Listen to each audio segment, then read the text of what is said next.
السلام عليكم ورحمة الله وبركاته. وكم جرتن كبجمتوتا جالتمتوني هردفتوني برسيسا ورما الحمد لله هني نجا كوت نجا إنك ينجال الله هنك بجارا بقجرتن مرس نجاو دعوتن كي فيديو الرا كيستي وني اسم برسيسو كاميرا عجائبات اسم برسيس إذا دعوتن كي كاميرا هر اسم برسيس ديم هني جورا كاميرا اسم بيبيلا رحمدورا قبضنين والهمة دالو جورا قوم كما يو هلكن يفيجو يا جورا كاميرا هر اسم برسيس ديم هني جورا يرو وان غرغرادا صورتن أكاسما يرو وان غرغرادا فيديو غرغرادا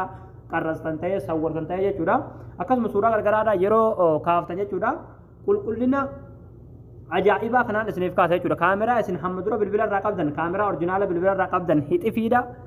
suuraa qulqulleessee kaasa jechuudha akkasumas viidiyoo yeroo waraabda jechuudha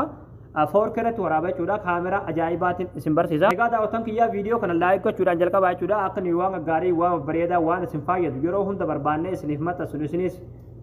فيديو كان لايك شير غوتانين يجبسو قبضن نبرة دابچو قبضنين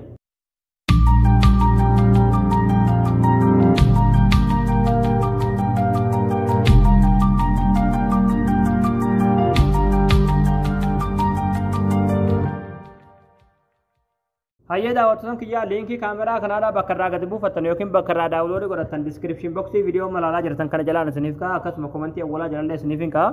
description box jechuun warroota biyyee nafee jechuudha barreeffama irratti yookiin qastii kanarratti yoo kilik gootan haala kanaan liinkii irma jalaan argatu jechuudha liinkii irma jalaan argatan kanarratti yeroo tokkoof kilik ni gootu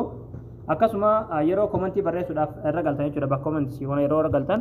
haala kanaan liinkii ni argatu jechuudha liinkii irma jalaan argatan kanarratti yeroo tokkoof kilik ni gootu jechuudha hayyada wattoon kiyyaa yeroo liinkii irratti kilik gootan haala kanaan asitti isin fida asirra suuta gadi ni deemtu suutumaan gad deemtu gaduma deemtu appii buufachuudhaafi asirratti qalama diimaadhaan kan barraa'ee baakana tuqaa buufadhaa kajuu jalatti daawulood kajattu ni jirti daawulood irratti kilik gootaniiti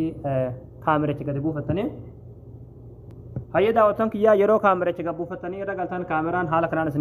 isiniif banama jechuudha as jalatti raayitii sana ni guutu achi booda starti kilik gootu achi booda halluu gootaniiti eeyyama kennitaniifi ammallee halluu gootaniiti eeyyama kennitu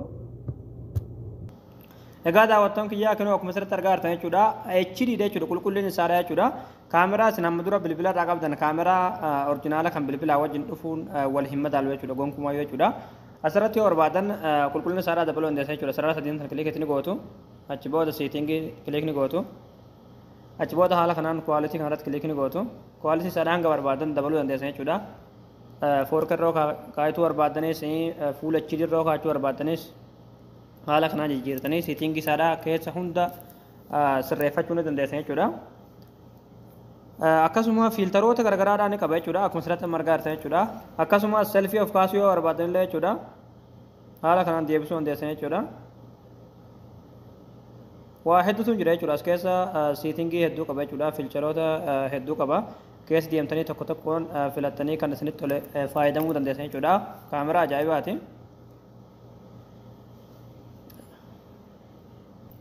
egaa daawwattan kiyyaa kaameraan kuni kaameraa ajaa'ibaati jechuudha kaameraa isin bilbila irraa qabdanii waliin madaaluu kaameraa kana gabbuufadhaatii itti fayyadamaadhaan isin jaa